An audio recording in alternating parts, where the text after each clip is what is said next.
नमस्कार मित्रांनो, मागच्या लेक्चरमध्ये आपण एस ब्लॉक एलिमेंट या चॅप्टरवर सुरुवात केलेली आहे. त्या लेक्चरमध्ये आपण एस ब्लॉक एलिमेंटचं इंट्रोडक्शनबद्दल डिस्कशन केलं.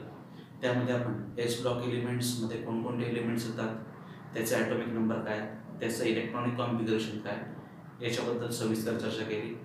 त्यानंतर आपण दुसरी एक प्रॉपर्टी बघितली होती, ती म्हणजे atomic and ionic size of S block element. या दोन पॉईंट्सबद्दल आपण मागच्या लेक्चरमध्ये चर्चा केली आहे. आज आपण पुढचा पॉईंट घेत आहोत. त्या पॉईंटचं नाव आहे आयोनायझेशन एनर्जी. एस ब्लॉक एलिमेंट्ससाठी आयोनायझेशन एनर्जीचा ट्रेंड काय असणार आहे त्याच्याबद्दल आपण आज डिस्कशन करणार आहोत. ते बघण्या अगोदर आयोनायझेशन एनर्जीची डेफिनेशन काय आहे ते बघू. ही डेफिनेशन आपण ऑलरेडी मागच्या लेक्चरमध्ये याच्याबद्दल डिस्कशन केलेलं आहे. फक्त आपण एक रिकॉल करण्यासाठी ती डेफिनेशन बघूया. काय definition? Amount of energy required to remove most loosely bounded electron from an atom is called as ionisation energy. बघा, हा न्यूक्लियस आहे,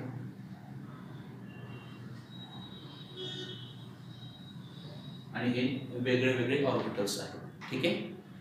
हा सपोज 1s ऑर्बिटल आहे, हा 2s, हा 2p. ओके.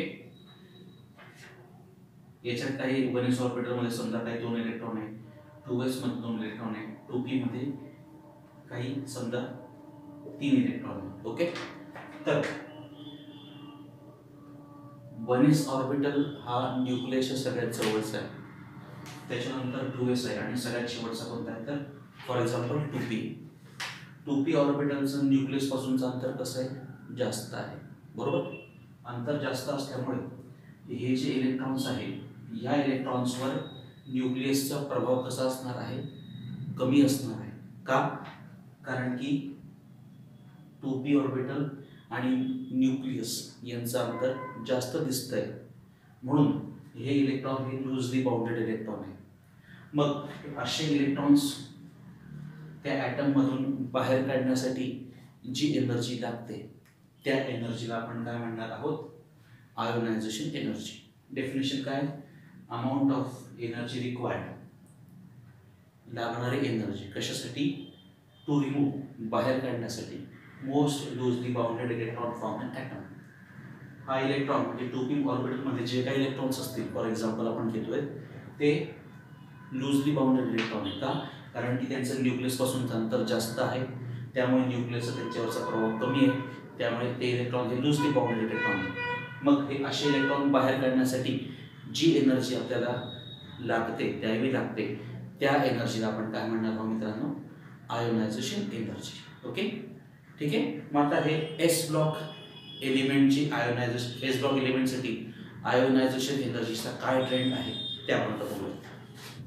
मित्रांनो, आपण काय स्टेटमेंट लिहिले फळ्यावर? Ionisation energy of alkali metals are relatively low. Alkali मेटलमधून इलेक्ट्रॉन्स बाहेर काढण्यासाठी लागणारी एनर्जी ही कमी आहे. का? कारण की अल्कली मेटल कोणा म्हणतो आपण? ज्या फर्स्ट ग्रुपमध्ये जे एलिमेंट्स आहेत, फॉर एक्झाम्पल असतील lithium,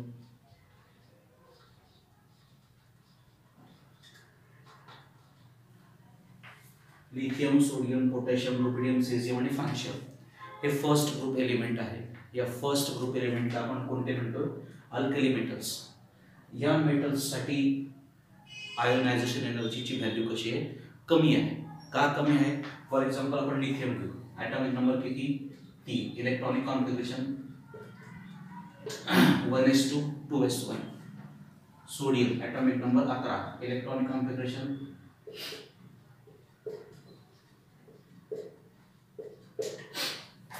1s2 2s1. सोडियमसाठी 1s2 2s2 2p6 3s1. शेवटच्या ऑर्बिटलमध्ये किती इलेक्ट्रॉन्स आहेत? एकच इलेक्ट्रॉन आहे. मग हा एक इलेक्ट्रॉन आपण इझिली बाहेर काढू शकतो, त्याला जास्त एनर्जी द्यावी लागत नाही, म्हणून आपण स्टेटमेंट काय म्हटलंय?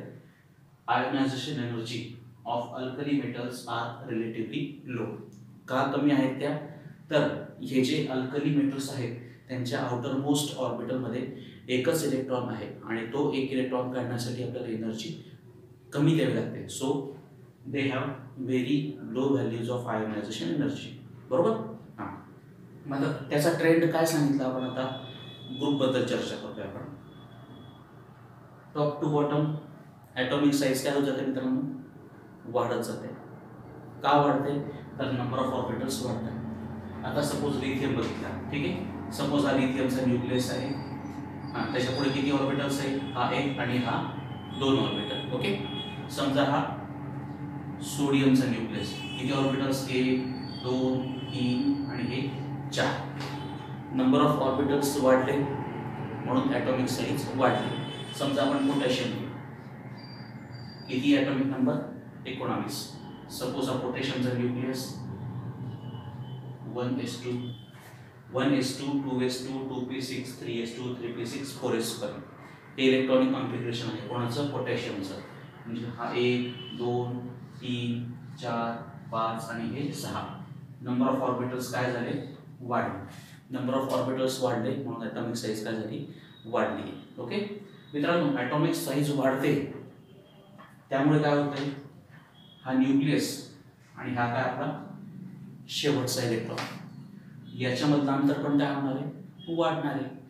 अंतर वाढलं बघा, इथं अंतर कमी आहे, इथं त्याच्यापेक्षा जास्त आहे, इथं त्याच्यापेक्षा जास्त आहे आणि पुढे कसं होत जाणार आहे, ऑर्बिटल्स वाढणार आहे. त्यामुळे न्यूक्लियस आणि शेवटचा इलेक्ट्रॉन याच्यातलं अंतर काय होत जाणार आहे, वाढत जाणार आहे. जेवढं अंतर वाढत जाईल मित्रांनो, तेवढं न्यूक्लियसचा शेवटचा इलेक्ट्रॉनवरचा प्रभाव कसा होत जाणार आहे, कमी होत जाणार आहे. आणि प्रभाव कमी झाला, त्याच्यावरचा इम्पॅक्ट कमी झाला, तर तो इलेक्ट्रॉन कसा होणार आहे, लूजली बाउंड होणार आहे. आणि इलेक्ट्रॉन लूजली बाउंड झाल्यामुळे त्याला आपल्याला बाहेर काढण्यासाठी कमीत कमी एनर्जी लागते. ठीक आहे. मग अल्कली मेटल्ससाठी आपण काय म्हटलंय, आयोनायझेशन एनर्जी कशी असणार आहे, कमी असणार. का, कारण की त्यांच्या आउटर मोस्ट ऑर्बिटलमध्ये एकच इलेक्ट्रॉन आहे, तो एक इलेक्ट्रॉन काढण्यासाठी कमी एनर्जी लागते. ओके.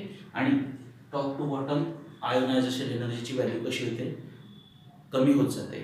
याला जास्त लागणार, याच्यापेक्षा कमी याला लागणार, याच्यापेक्षा कमी याला लागणार. का, कारण की न्यूक्लियस आणि आउटर मोस्ट इलेक्ट्रॉनचं अंतर वाढतं, इलेक्ट्रॉन मोस्ट लूजली बाउंड होतो आणि तो इझिली काढता येतो. Okay. So top to bottom ionization energy decreases for alkali metals. Okay मित्रांनो, इथं आपण कोणाबद्दल चर्चा करतोय, अल्कली मेटल्स बद्दल. बरोबर. त्याच्या आउटर मोस्ट ऑर्बिटलमध्ये किती म्हटलं आपण, एकच इलेक्ट्रॉन म्हटलं, त्यामुळे तो एकच इलेक्ट्रॉन आपण काढू शकतो. ओके. ते हे मोनोव्हॅलंट झाले. पण अल्कलाईन अर्थ मेटल्स ते कोणकोणते ते बघूया आता. मित्रांनो, आपण आता चर्चा करतोय अल्कलाईन अर्थ मेटल बद्दल. ओके. कोणकोणते, barium, magnesium, calcium, strontium, barium आणि रेडियम. ओके. आता आपण फॉर एक्झाम्पल बघू barium. Atomic number 4, electronic configuration 1s2 2s2. मॅग्नेशियमचा 12, त्याचं हे कॉन्फिगरेशन आहे. कॅल्शियमचं हे कॉन्फिगरेशन आहे. मित्रांनो, शेवटचा जो ऑर्बिटल आहे, शेवटचं ऑर्बिटल जर आपण बघितलं तर त्याच्यामध्ये किती इलेक्ट्रॉन्स आहेत, 2 इलेक्ट्रॉन्स आहेत. म्हणजे हे जे अल्कली अर्थ मेटल आहे, अल्कलाईन अर्थ मेटल, ते शेवटच्या ऑर्बिटलमधून किती इलेक्ट्रॉन देऊ शकतात, 2 इलेक्ट्रॉन देऊ शकतात. ठीक आहे. पहिला इलेक्ट्रॉन काढण्यासाठी, पहिला इलेक्ट्रॉन त्या ॲटममधून बाहेर काढण्यासाठी जी एनर्जी लागते त्याला आपण म्हणणार,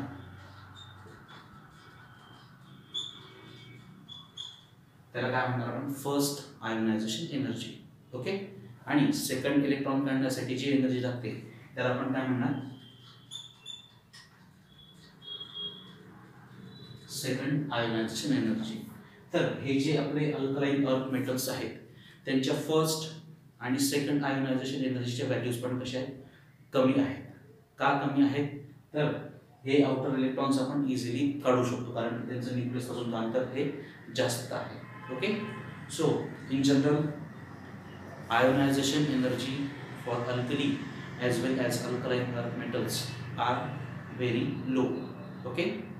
पुढची प्रॉपर्टी आपण बघतोय आता, कलर्स ऑफ द फ्लेम. मित्रांनो, पुढची प्रॉपर्टी आपण बघतोय कलर्स ऑफ द फ्लेम. काय प्रकारे, फ्लेम आपण प्रॅक्टिकल करत असतो लॅब्समध्ये, आपण बर्नर वापरतो. त्या बर्नरची जी ज्योत असते त्या ज्योतला आपण काय म्हणतो, फ्लेम. इथं आपण एक स्पेशल बर्नर वापरणार आहोत. त्या बर्नरचं नाव आहे बुन्सेन फ्लेम बर्नर. आपण बुन्सेन बर्नर वापरतो आहे. या बुन्सेन बर्नरमध्ये समजा आपण हे जे आपले अल्कली मेटल्स आहेत, अल्कली मेटल्स कोणकोणते सांगितले आपण? Lithium, sodium, potassium, rubidium, caesium and others. हे एलिमेंट्स समजा सपोज आपण आता हा एक मित्रांनो फॉर एक्झाम्पल हा आपला काय आहे, एक बुन्सेनचा बर्नर आहे. ओके, या बुन्सेन बर्नरमध्ये समजा आपण एक याच्यापैकी कोणताही एक मेटल घेतला. फॉर एक्झाम्पल आपण काय घेतलाय, सोडियम मेटल त्या बुन्सेन फ्लेमच्या याच्यावर आपण ठेवलं. तर काय होणार, या सोडियम मेटल मधले जे इलेक्ट्रॉन्स आहेत बघा, कोणते किती इलेक्ट्रॉन्स आहेत सोडियम मेटल मध्ये?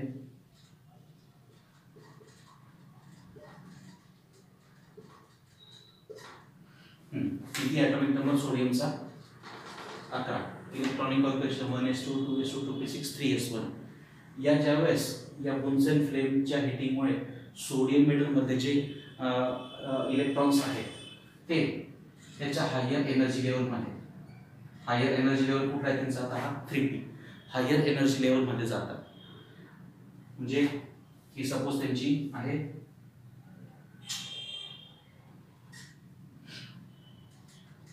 ग्राउंड स्टेट आहे आणि त्याच्यावरती जे ऑर्बिटल्स आहेत ते आहे कोणती? Excited state. हे जे इथले जे इलेक्ट्रॉन्स आहेत ते कुठे शिफ्ट होणार आहे? एक्साइटेड स्टेटमध्ये, हायर एनर्जी ऑर्बिटल्स मध्ये शिफ्ट होणार आहे. ओके, का? कारण की त्यांना काय मिळाली आहे? ऊर्जा मिळाली. ती ऊर्जा कोण प्रोव्हाइड केली त्यांना? या बुन्सेन बर्नरने प्रोव्हाइड केली. हे इलेक्ट्रॉन्स कोणत्या ऑर्बिटलमध्ये जातील? हायर एनर्जी ऑर्बिटल्स मध्ये जातील. हायर एनर्जी ऑर्बिटल्स मध्ये गेलेले इलेक्ट्रॉन्स हे अनस्टेबल असतात, ते एक्साइटेड इलेक्ट्रॉन असतात. त्यामुळे ते परत कुठे येतात? त्यांच्या नॉर्मल स्टेटला, ग्राउंड स्टेटला येतात. ज्यावेळेस ते ग्राउंड स्टेटला येतात मित्रांनो, त्यावेळेस ते काय करतात? जी एनर्जी त्यांनी घेतली आहे त्याच्या काही प्रमाणात एनर्जी ते बाहेर टाकतात. कोणत्या स्वरूपात बाहेर टाकतात? लाईटच्या स्वरूपात. आणि तो जो लाईट आहे मित्रांनो, तो लाईट फिजिकल रिजनमध्ये येतो. म्हणून हे ज्यावेळेस हे जे एलिमेंट्स आहेत, हे जे मेटल्स आहेत, ज्यावेळेस आपण बुन्सेन फ्लेममध्ये हीट करतो त्यावेळेस त्यांच्या ज्वलनामुळे त्या ठिकाणी स्पेशल कलरचा असा लाईट, त्या स्पेशल कलरची फ्लेम निर्माण होते. काय कारण सांगितलं त्याच्यामध्ये? त्याच्यात इलेक्ट्रॉन्स ग्राउंड स्टेटमधून कोणत्या स्टेटमध्ये? हायर एनर्जी ऑर्बिटल्समध्ये जातात. हायर एनर्जी ऑर्बिटल्समध्ये ते अनस्टेबल असतात, एक्साइटेड असतात. त्यामुळे ते परत ग्राउंड स्टेटला रिटर्न येतात आणि ग्राउंड स्टेटला रिटर्न येत असताना जेवढी एनर्जी त्यांनी ॲब्सॉर्ब केली असते, त्यांना मिळाली असते, त्याच्या काही प्रमाणात एनर्जी ते बाहेर टाकतात. आणि बाहेर टाकलेली एनर्जी ही लाईटच्या स्वरूपात असते आणि तो लाईट कोणत्या रिजनमध्ये येतो? व्हिजिबल रिजनमध्ये येतो. म्हणून त्या फ्लेमला एक स्पेसिफिक कलर येतो. मग आता कुठला मेटल कोणता कलर देतो ते आपण बघूयात. आता बघा मित्रांनो, लिथियम मेटल समजा आपण बुन्सेन फ्लेममध्ये हीट केला तर त्या फ्लेमला कोणता कलर येतोय? क्रिम्सन रेडचा कलर येतोय. ओके, समजा लिथियम ऐवजी कोणता वापरला? सोडियम वापरला. सोडियम मेटल आपण ज्यावेळेस त्या बुन्सेन बर्नरमध्ये हीट करतो त्यावेळेस ती जी फ्लेम येते त्या फ्लेमला कोणता कलर असतो? Golden yellow. ओके, समजा पोटॅशियम हीट केला तर कुठल्या कलरची फ्लेम होणार? व्हायलेट. रुबिडियम आणि सेझियम पण कोणत्या कलरची फ्लेम देत असतात? तर व्हायलेट कलरची फ्लेम देत असतात. हे आपण कोणाबद्दल बघतोय? अल्कली मेटल्स बद्दल. मित्रांनो, अल्कलाइन अर्थ मेटल्समध्ये बेरिलियम आणि मॅग्नेशियम हे जे दोन आहेत त्यांची ॲटॉमिक साईज छोटी आहे, कमी आहे. त्यामुळे त्याच्यातले जे इलेक्ट्रॉन्स आहेत ते इलेक्ट्रॉन टाईटली हिल्ड असतात. टाईटली हिल्ड असल्यामुळे बुन्सेन फ्लेममध्ये समजा आपण तो मॅग्नेशियम मेटल धरला तर बुन्सेन फ्लेमची एनर्जी एवढी सफिशियंट नाही की त्यांना ते इलेक्ट्रॉनला हायर एनर्जी लेवलला शिफ्ट करतील. इलेक्ट्रॉन शिफ्ट होणार नाही, त्यामुळे इलेक्ट्रॉन परत ग्राउंड स्टेटला येणार नाही आणि इलेक्ट्रॉन ग्राउंड स्टेटला येणार, त्यामुळे एनर्जी बाहेर टाकली जाणार नाही. म्हणून बेरिलियम आणि मॅग्नेशियम हे कोणत्या प्रकारची फ्लेमला कलर देत नाही. का? Because their atomic size is small, their electrons are tightly held and energy which is provided by Bunsen flame is insufficient to promote these electrons to higher energy level. As the electrons are not promoting, they are not going to return back into balance into that ground state, so they would not give any color to that Bunsen flame. But the remaining metals, they will give the colors. आता alkaline earth मेटल्सचे उरलेले metals आहेत ते कोणते colour देतात ते आपण बघूया. मित्रांनो, कॅल्शियम, स्ट्रॉन्शियम, बेरियम हे जे मेटल्स आहेत त्यांची ॲटॉमिक साईज वाढते. ॲटॉमिक साईज टप्प्याटप्प्याने वाढल्यामुळे इलेक्ट्रॉन्सचं न्यूक्लियस आणि इलेक्ट्रॉन्सचं अंतर थोडं कमी होतं, त्यामुळे इलेक्ट्रॉन्स हे लूजली हिल्ड होतात. त्यामुळे कॅल्शियम मेटल असेल, स्ट्रॉन्शियम असेल, बेरियम असेल, हे ज्यावेळेस आपण बुन्सन फ्लेममध्ये हीट करतो त्यावेळेस त्याच्यात इलेक्ट्रॉन्स कुठे जाणार आहे, हायर एनर्जी ऑर्बिटल्स जातील, तिथं ते अनस्टेबल असल्यामुळे ते परत कुठे रिटर्न येतील, ग्राउंड स्टेटला रिटर्न येतील आणि रिटर्न येताना जेवढी एनर्जी त्यांनी घेतली त्याच्या काही प्रमाणात ते लाईटच्या स्वरूपात बाहेर टाकतील. तो कॅल्शियम मेटल कोणत्या कलरचा लाईट देणार, कोणत्या कलरचा फ्लेम देणार, ब्रिक रेड कलरची फ्लेम दिसणार आहे. स्ट्रॉन्शियम देणार क्रिम्सन कलरची फ्लेम त्या बुन्सेनच्या फ्लेमला येणार.